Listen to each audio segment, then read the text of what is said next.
It's 2026, and if you're a homeowner, you're probably sitting on a lot of equity in your home, and you probably don't even know about it. So, to get started, we'll discuss what's the value of your home, how much you possibly have in appreciation, and then what are you going to do with all that equity? Because you need to do something with it in 2026. Don't waste it. So, what's the value of your home? Well, first off, go online, put your address in, check the Zillow estimate. It's not the most accurate. Check other websites. Call your local realtor. Get a gauge of what properties in your area within a 2-mile radius was sold for within the last 3 to 6 months, what's for sale, and potentially just the average household value in your neighborhood.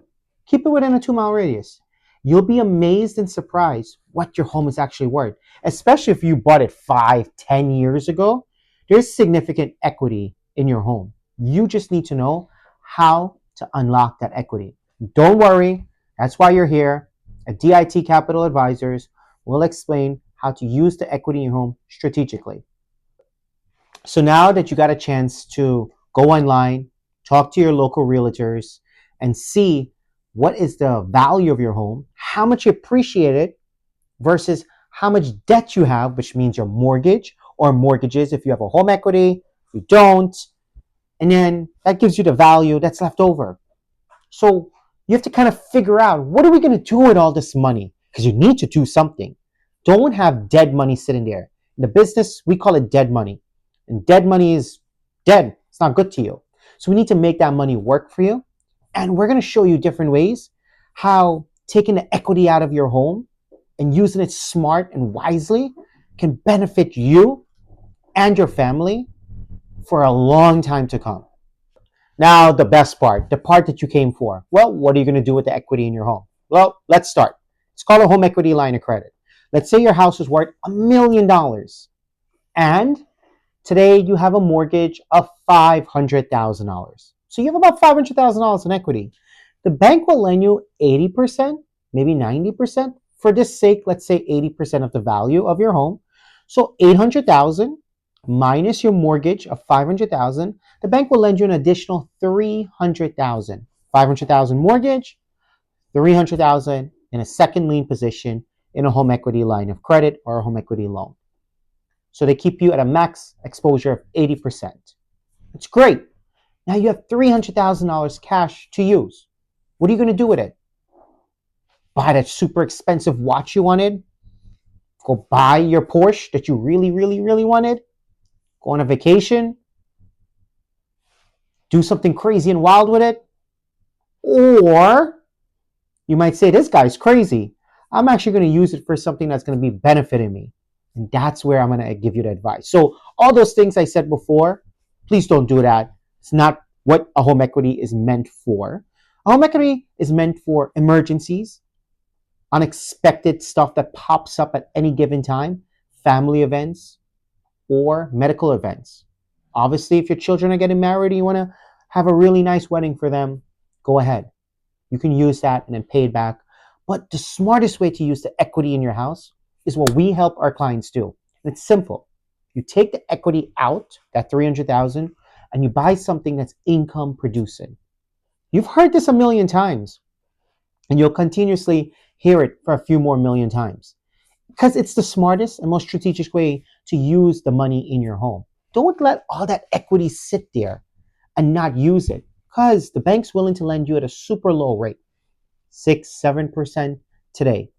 Well, what are you going to do paying a rate of 6-7% in today's market? It's simple. Get a higher rate of return. And what is a higher rate of return? How do we make that money back to pay the debt? It's quite simple. And I'll list 5 of them for you right now.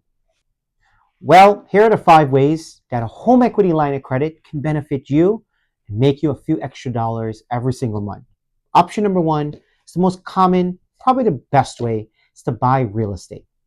Use that $300,000 as a source of down payment to buy a second property, a multifamily that will generate enough income to pay all of the property's expenses in addition to the property mortgage and in addition to the home equity that you're paying interest on. And whatever is left over, it generates a positive cash flow. Why it's so important to buy property is because you cover your expenses, you make a few dollars every single month, which is very important because if you do this over and over, you'll be able to grow your cash flow every month and then ultimately not work your 9 to 5. But then, second, you also build something called appreciation in the property. So while every month you make those payments towards your mortgage, you're paying down your principal balance, your property equity is going up. Also, the property is just naturally appreciating year over year. And history shows us that properties appreciate 3 to 5% per year. So you're making 3% in appreciation while paying down your debt. What a wonderful way to build your wealth. Option number 2 is buy stocks, bonds, equities. Be careful, speak to your financial advisors. This is not recommendations to go out and buy crazy stocks. Buy things that are meaningful, consumer goods, things that you see of value and they're not going out of business. Just think about everything that you use in your household. Those are typically staple names and they're going to be around for a long time, even after we're all gone. Number 3, you can buy things that appreciate in value. Well, what are those things that actually appreciate in value? It could be gold, jewelry, it could be precious metals, it could be anything that you could touch and feel that historically increases year over year. If you buy it right, you tend to do very well on the appreciation side. Number 4 can come to collectible items. That's blown up lately within the last 5 years from COVID to now, especially around sports memorabilia, Pokemon cards, and anything that has a nostalgia from when the younger generation was going up to now. So if you're a millennium, you know and understand that when you were growing up, those items now hold significant value. So be mindful, be strategic, do your research, but buy things that will appreciate year over year or time over time. Finally, you can get to number 5. Look, you have to be super mindful, but cryptocurrencies is another source of investments. Collectibles, we spoke about. Fine art is also something that's been around for years. A small portion of your portfolio should be invested into crypto, and that's for you to decide how much and why you want to do this. I personally have crypto holdings. I believe in it. I think it's a long-term investment, and I'm perfectly okay with it going up and down because in the long run, I feel that I will outpace most of my investments in the crypto space. Again, this is my personal advice. This is for you to take it and to do what you want with it. Speak to your CPAs, speak to your portfolio managers, speak to your stock analysts, speak to everyone that gives you recommendations, and ultimately make the decision that best suits you. You and your family have to come to a realization is doing what's best for you.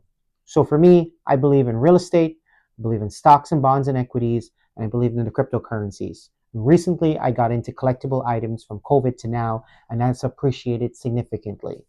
Everything's about timing, so you have to know when to buy, when to sell. If you're not in the timing game, and you don't know what to do, buy for long-term growth, and you'll always see appreciations. So to recap, a home equity line of credit, second lien position, or first lien can be used multiple ways. The equity in your house is dead money unless you tap into it and you use it. Using the equity in your house does not need to be a bad thing. It can be a great source of generational wealth. Use it wisely, use it to grow, and use it to expand whatever operations you're in. Listen, as always, comment below. We'll give you as much advice as we know on the lending space and how equity in your home will be so vital for your growth.